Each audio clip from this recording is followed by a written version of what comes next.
I don't ever slow up, no I don't take shit. I got no love for the fakeness. If you wanna play tough and wanna hate this, I'll always show up. Ladies and gentlemen, Sanso will be Aquaba at the another exciting edition of Manor TV Sports Channel's Daily Updates. And then, at the 24th of December 2024. Merry Christmas to every cherished viewer on this platform. And lest I forget, Sunday, I was being honored by Promised Land Entertainment Awards. And I'm very grateful for this incredible honor. And this is a symbol for collective efforts put forth by my team, most especially my hardworking chief editor, Ibano Kwame Asedu, and my amazing graphic designer, Dominic, with the unwavering support from more cherished viewers. No, Munima, Manor TV Sports, and so intimate yeda. Yankopon ka will be a home. Senior yede afeno eba na we ye no. Nyame atoma next year content a emu epin edoson, especially free content no ebeba Manor TV Sports na English content na so akọ sports fella nti nyame atoma next year de e back to back other content and so ubenya access to nti ya no akan ho. Na Christmas gifts are yede money de first 10 people are on be responded to me chat nyame atoma ochina e WhatsApp group no no yebe mo bi a credit kakra na at least or their friend a girlfriend and an encouragement and a busuanfo say oh me so credit kakra me nyafi Manor TV Sports Channel so no and mommy Sanso sister and na me dey airfrel no. Na yending komo about Ghana football. General assessments of Ghana football the year 2024. Henry Asante Chum akopimo ewo Akoma FM. Wedin komo bibri. And I say as it stands at 2024 na nya dia Ghana Football Association no. Oma feli dodo na ehwese national teams no ena na ebi nko yenti na se GF ya feli dia debe ena mo kana sa mo boa.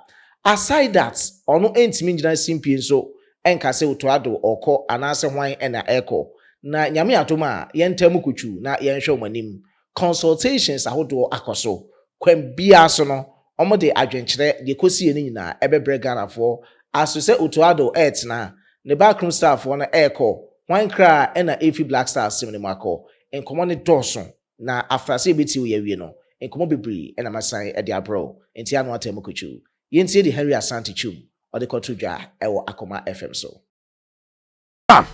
Black Stars of Ghana and Niger 2 na qualify 2 abujapanyi 2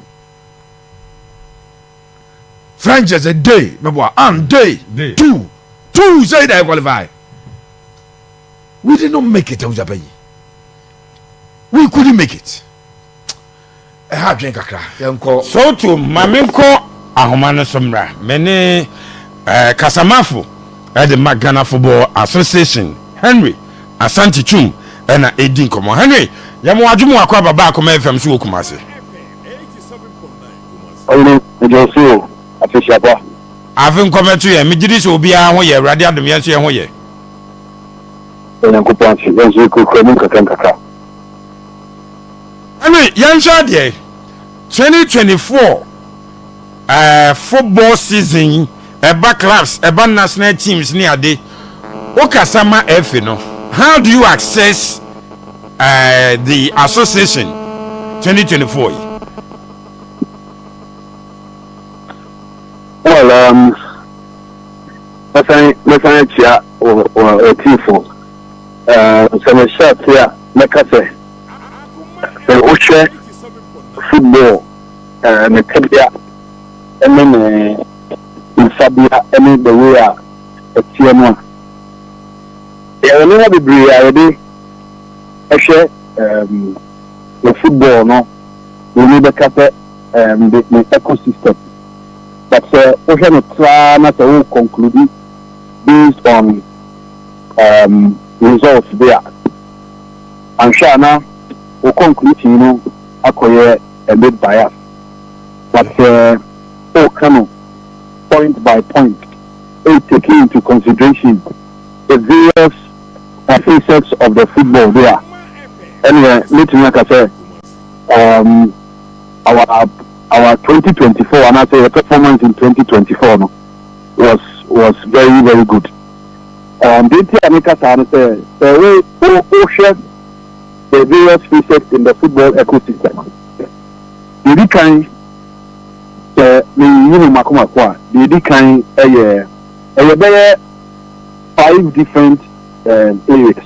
Okay. 1, infrastructure. 2, business and finance. 3. On-field aspect. 4. Governance and regulation. 5. Media and marketing. 6. Development. It is a normal in Siawi. And a kaboom, and it describes the football ecosystem and as a football industry. No? Okay. The shot here is on-field aspect. No? There were professional leagues, there were national teams, there were youth development. So share a name and say, no boss here. If I don't know any national teams, they forget about youth development, they forget about professional leagues. It will be we are sure that the Kasa and Nantiabo will become what makes a football industry.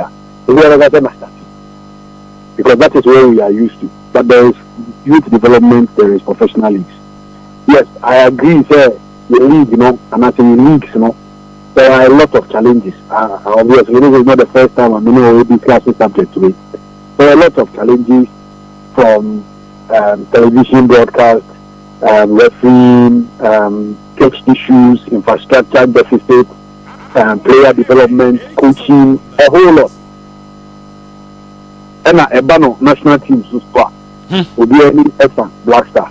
Yeah.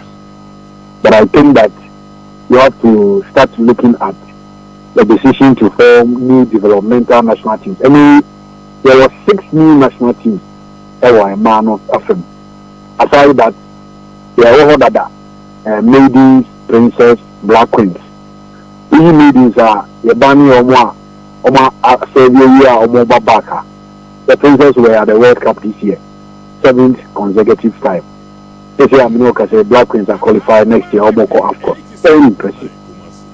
The men they created 5 new developmental teams. We are not saying yes, the black starlets have not been competitive since the kind of saying 2017 World Cup. 2021 Black Satellites we need Africa. Unfortunately, COVID in TN 2023 we to non-qualify, but next year they will be going to the African Championship after finishing second at the WAFU level. And Black Stars, obviously, they will now need to also check. It's a one national team, the honor will be our dream, will be our attention. But we made it to the World Cup. Exited at the group stage. We couldn't make it into 2018. AFCON has not been good, which I agree is a very, very poor performance in the last 2 editions of the AFCON. And next year, we will not be present. In the whole market, we will not even get average. If we are, we have failed in that area. Yes, if we want to talk about one after the other, I will not say we have been poor and now we have been bad. I will say we have been good. In terms of business and finance, today we have more sponsors attached to the FA, and is the best ever to be seen since I started this football for the past 22 years. Last year, the head count, we had as many as 19 partners and sponsors of the FA. You didn't see that.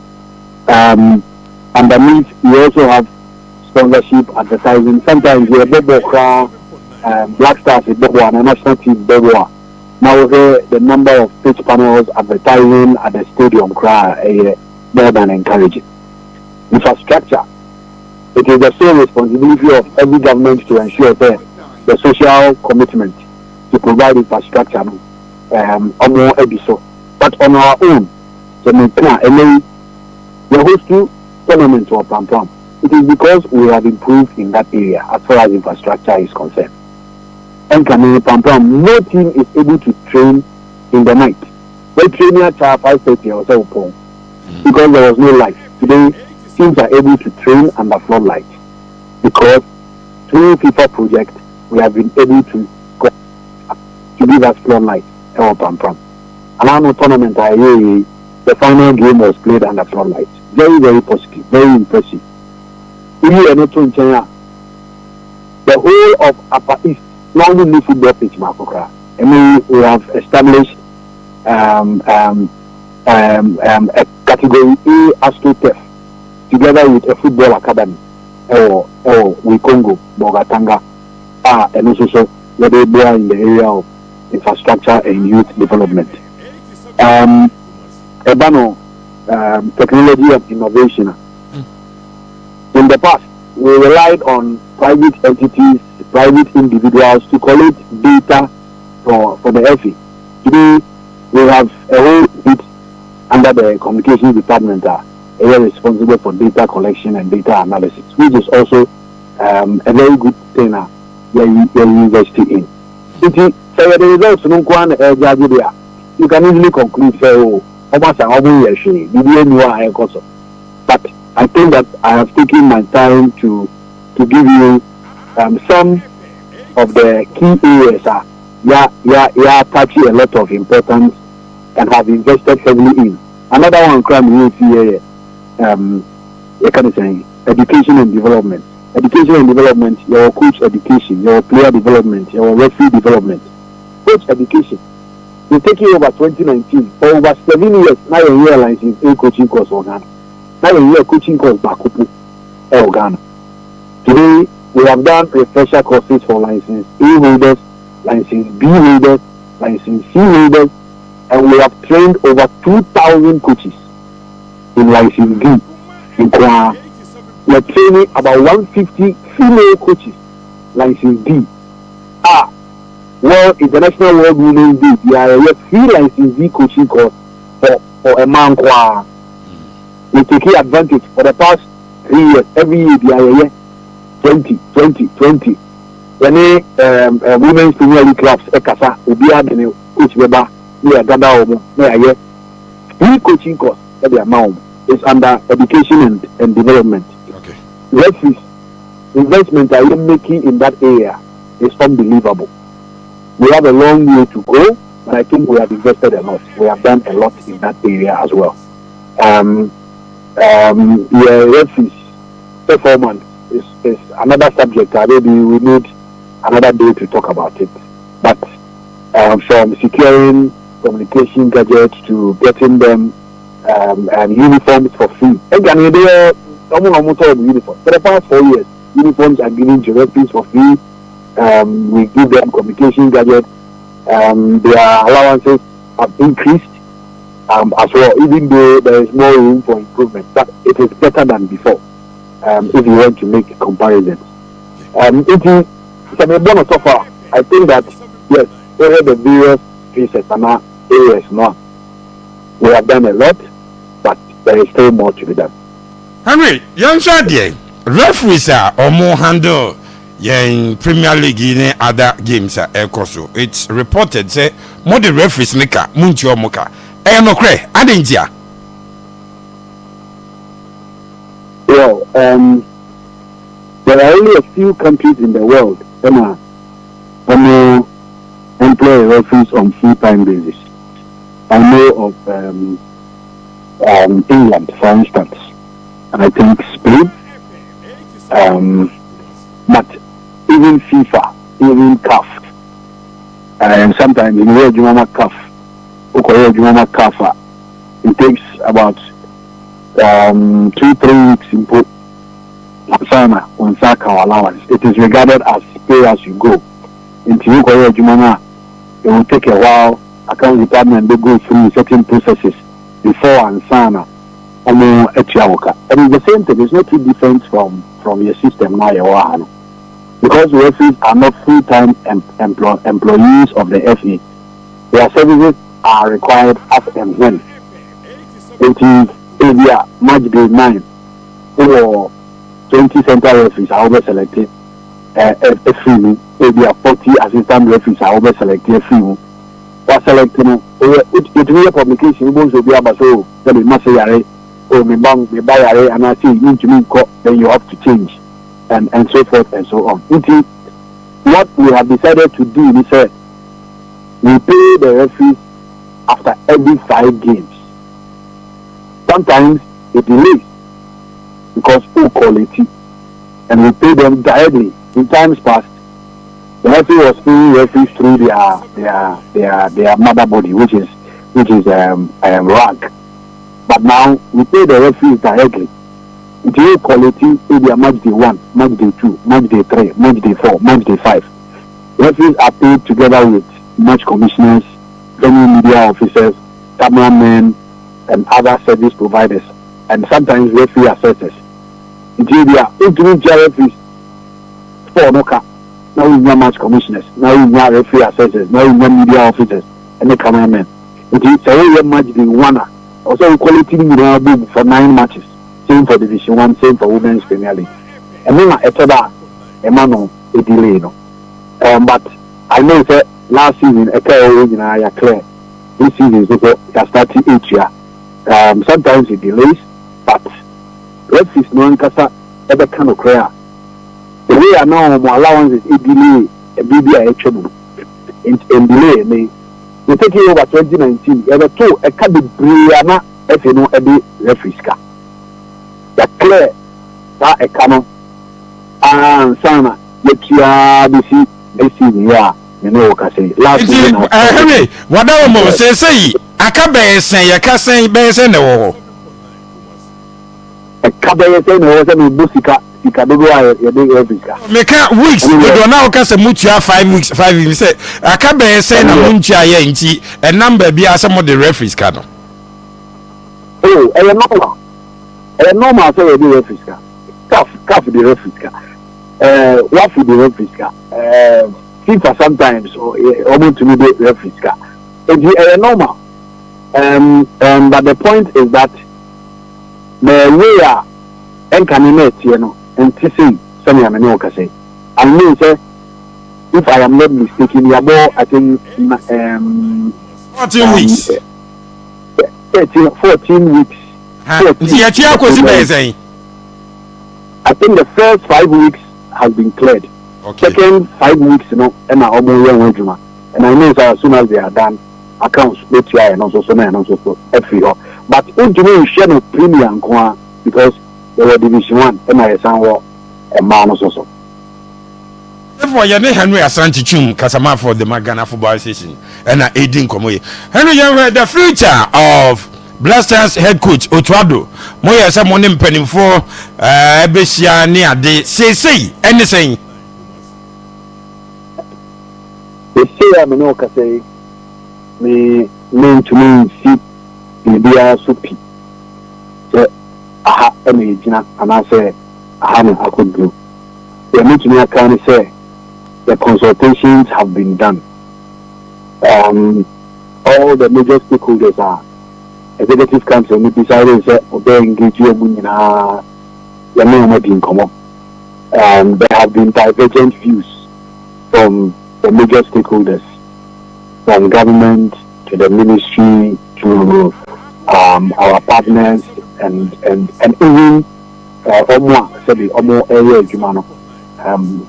have been a lot of consultations. At the end of the day, certain recommendations have been done, and I think that very soon, FNO will make any decision concerning a technical team public.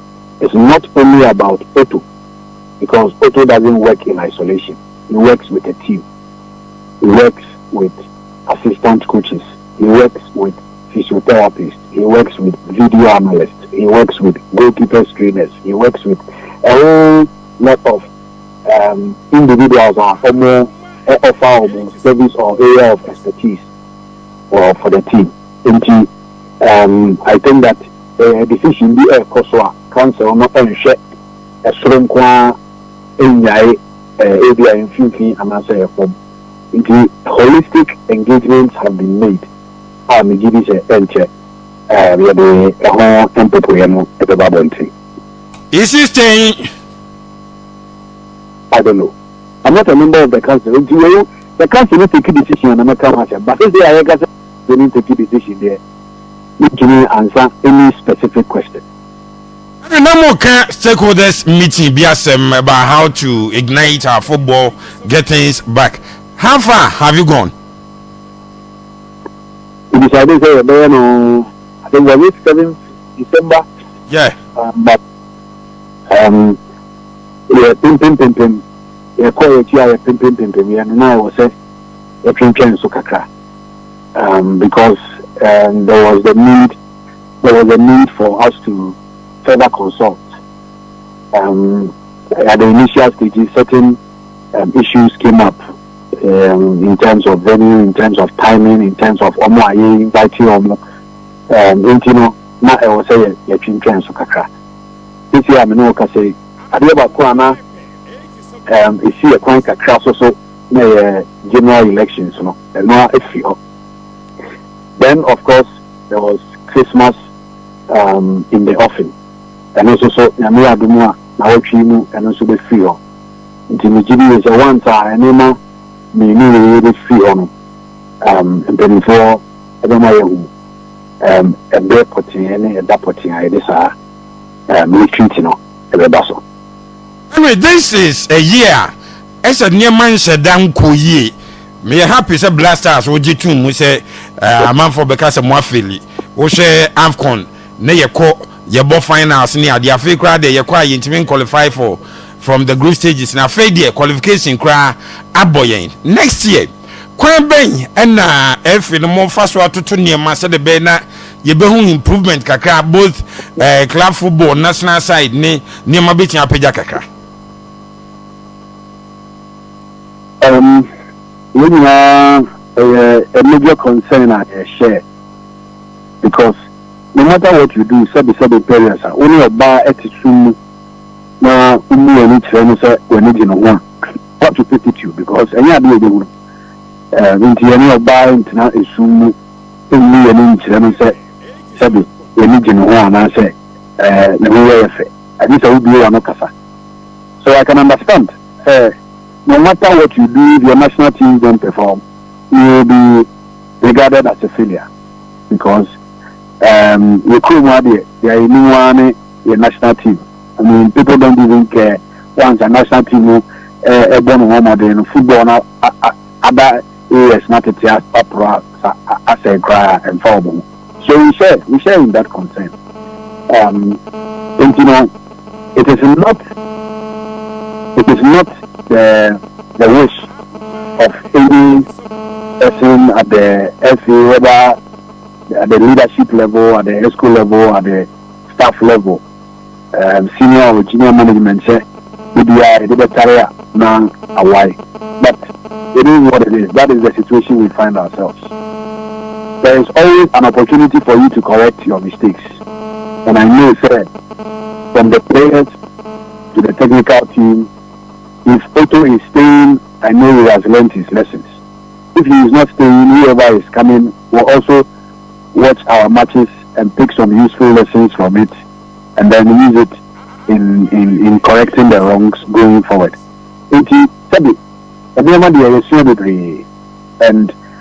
I have said, sir, when me Angola ball Kumasi, I lose you match. The group dressing room, the first thing I told from the president to even the coach was that that defeat will come back to haunt us. And in the Salah went to be unqualified for Morocco. We didn't see the first match.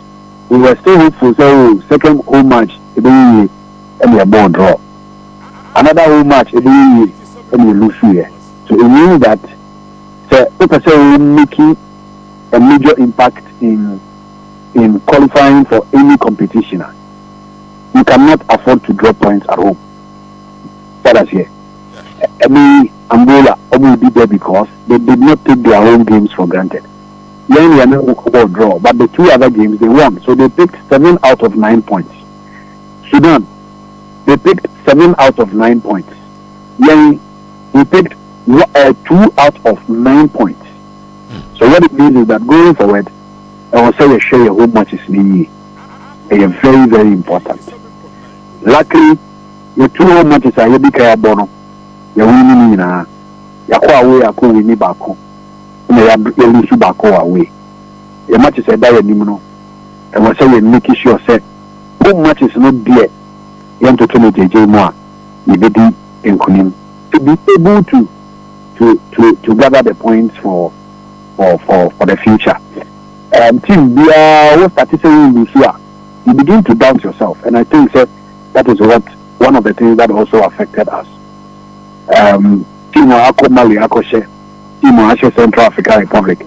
Now if you any Angola lose, yeah, Kobo Niger draw, yeah, Abu Sudan draw, yeah, Ko Sudan Akolus. You begin to doubt yourself. What is wrong? What is not working? One should cry and shout. Or self-confidence drop or self-esteem dropping. I mean, they are to Manchester City. We are doing one but that is football. It takes one good result to turn things around, and that is what we are focused on. Henry Asante Chum Kasama for the Magana Football Association. And you may I come from Yeni Chief for Addo'S Womra Wanyamaye. Na Henry Asante Chum Kwa Enegusua assess Ghana football. Another key figure Ghana football, and also Abebua Emibiakem as the Vice President of the Ghana Football Association. Mr. Fred Papu, also Kupimo Star FM so. Na wedding come up miensa, mienu de bebo na de toso miensa no, makan e de amao. De di kan a oka ho asem say Ghana ye qualify for the 2026 World Cup no. Ye good chance pa nti betimi asan call.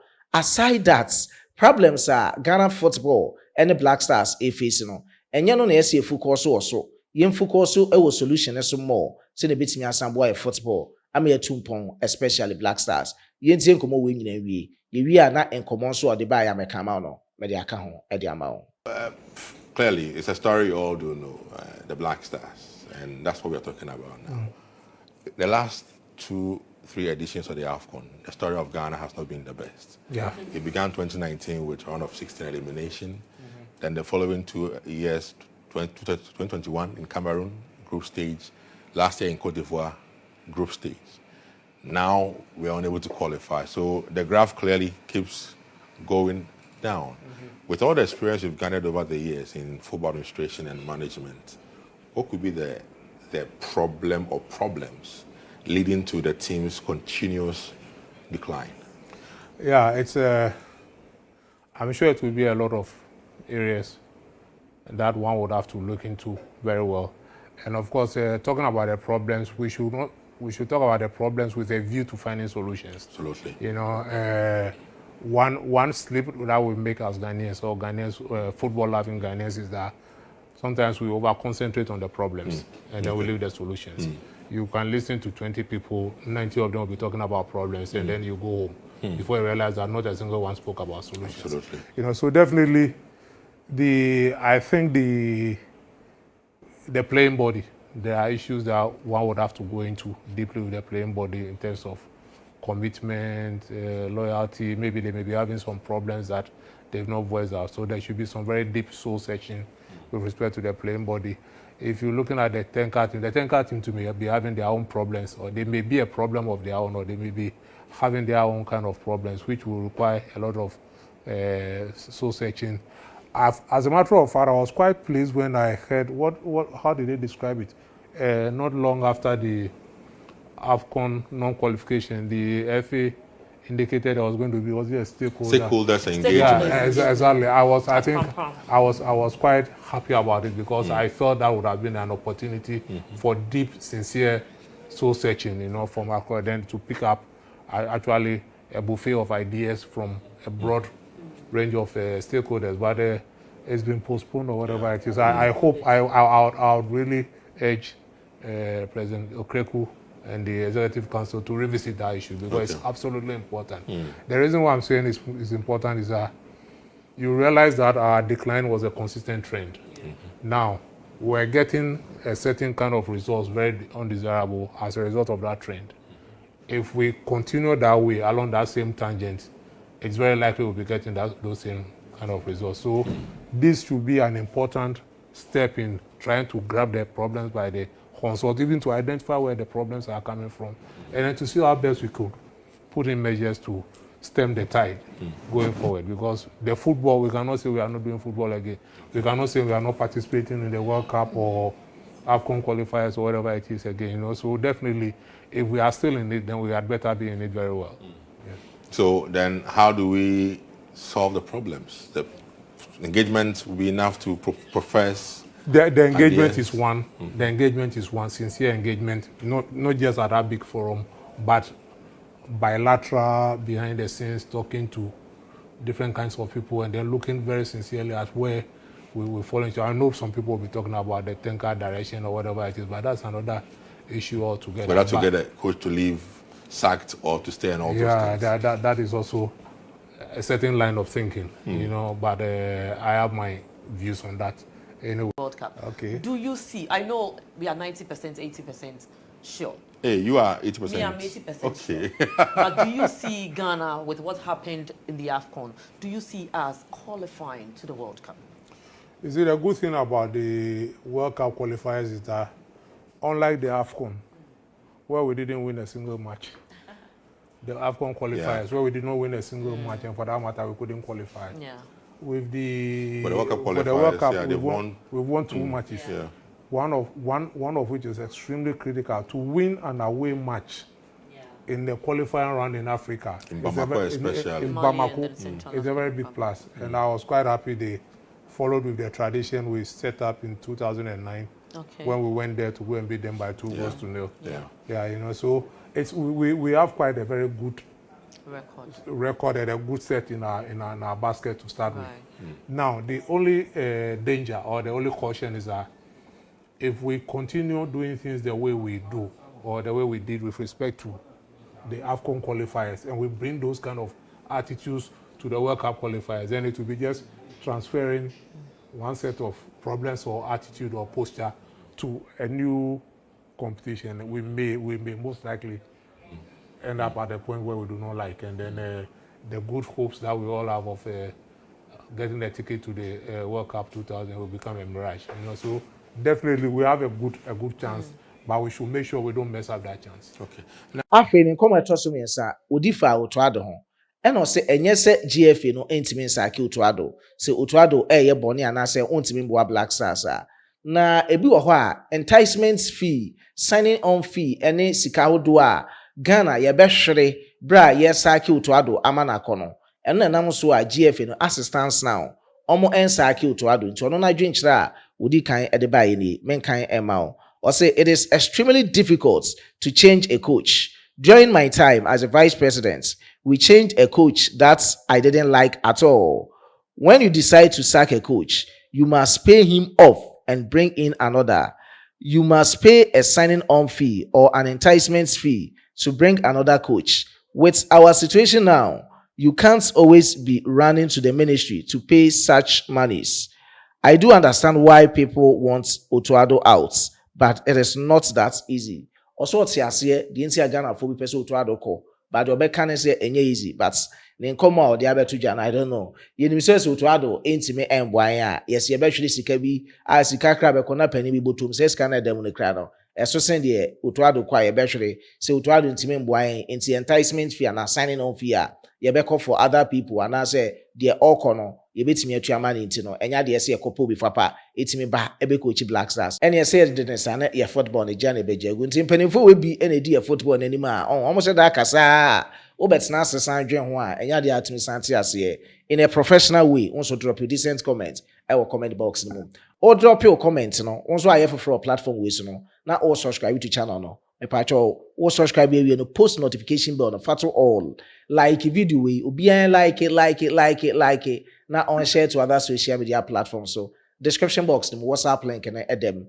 Mentor so ewo Black Stars players be camp and come out eboba. Thomas Taekweku Party BBC football pandita your friend Tredini abedin komo kakra e de afa ne ho. Na over the weekends BBC team of the week or the party aka ho. No say party the SCC ane de or ye Mr. Arsenal reliable. Na che say Arsenal for pen the BBM a obetimi asan ba abebom. Ono Arsenal for betting na akoma ahye mu assistance now. Eno nti na the team of the week or the Thomas Taekweku Party aka ho bi. Or say he is becoming Arsenal's Mr. Reliable. And then the two just put him at center half, right back or holding midfielder. It doesn't matter. He just gets the job done quietly but effectively. Or say ono ntoboase mu a so beye na ye kama na sign edimu. Trading in commode by into the BBC team of the week. ɛna da ohwene so no nti ɔmo a mutimi make ye kepa beba bewura mu party nso timi san ka ho bi Salah, Isaac ɛne Diaz mu nyina etimi san make team of the week we are from Troy Dini ne nkɔmɔ kakra de abetuja about Thomas Tekweku party afei mi kopi mu ɛwɔ Antoine Semenyo so camp Michael Owen ɛyɛ former striker ɛde Liverpool ɔbɛbɔ wie yɛ ɛwɔ Manchester United no nso akodi nkɔmɔ kakra ɛde afa Semenyo ho yɛn nyina ɛbɛka ya on the 24th of November after Sir Mohamed Salah ɛhyɛ goals be didi as Southampton and oba out ebedi nkɔmɔ sɛ probably no he is more out than in ɛwɔ Liverpool we say contract extension bi a enya emba so of which mpanimfoɔ kra nya address the contract a nyame atoma at the end of the season eba na wie no and ɔse ɔno deɛ onim sɛ Mohamed Salah ɛnkɔ deɛ but sɛ Salah bɛkɔ paa deɛ the best replacement for Mohamed Salah and ɛyɛ Antoine Semenyo and then nkɔmɔ a former Manchester United, Liverpool, and England striker Michael Owen Adetuja. Now, men kind of kasa elbow for Kasem Emma. I say, I don't think Mohamed Salah will leave this season, but in the event he leaves, I would be surprised if Liverpool don't consider Semenyo as a replacement. Nti ono nen koma odi Adetuja. I say on tiase kra. Besan na sadenti ena Liverpool entimi anhwe Semenyo say on behye Mohamed Salah and so timi fi Liverpool at the end of the season. Nti ano nen koma kakra odi atudwa e de afa Semenyo so ho. Now, min kopie mu e wo Mohamed Kudus. I know say the transfers no egusua surface there echo rife echo a lot of differing opinions out about Mohamed Kudus say Manchester City de bedwure mu so omunya na omope omodo maye krado 80 million euros ene ni sika ompese omede kofa Mohamed Kudus eba in komo boba and Give Me Sports Give Me Sports one of the tabloids websites so social media platforms I hold also reported positively one of the most followed platforms social media okwa obetimi asenya nkomo bebre about football transfer stories betuja say sisiano West Ham United ya hihye bibi so mo say clubs winter for Mohamed Kudus sisiano upgrade sika na mo pese mo je no say the release clause na 85 million euros enti so betimi activate Mohamed Kudus release clause na atese sama adu e na open no winter na say oba esokuta 100 million pounds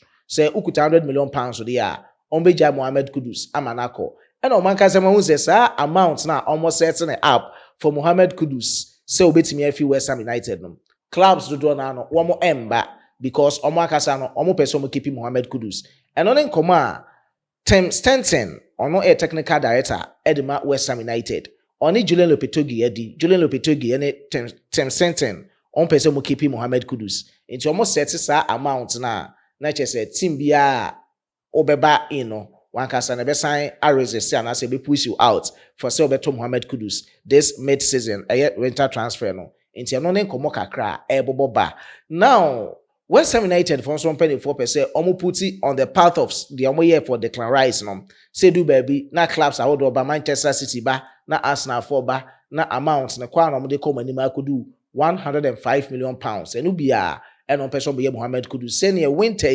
club be a Mohamed Kudus no sa amount na ho dia enya dia betimi enya no so per se unya Kudus pa dia any at the end of the season summer no na ni wa betwea 85 million pounds at the activating the release clause no into any new developments are eboba after say Mohamed Kudus are being linked with clubs like Manchester City, Liverpool, Arsenal, Newcastle United, any other exciting clubs and I say glamorous clubs are omo Europe and in Asia no eboba me breaki ediama ewe fidikesi so wadwen kire ewo comment box no mu den Christmas man na ye kono pacho eya no atobo ase obi de ntokwa ba twa ho boko men kososo sebi enya adoma na fa de musu nko tobo ase oje wani ni nyina no na wa kai se 2025 nso eda wanim ti bibia ni enya de a obe involve ho ewo no ma bibra ebetimi asan ha o tobo ase na dwen towards the next year. I know say most of the people cry out say 2024 they na imodene but wo hye no ma ye 2025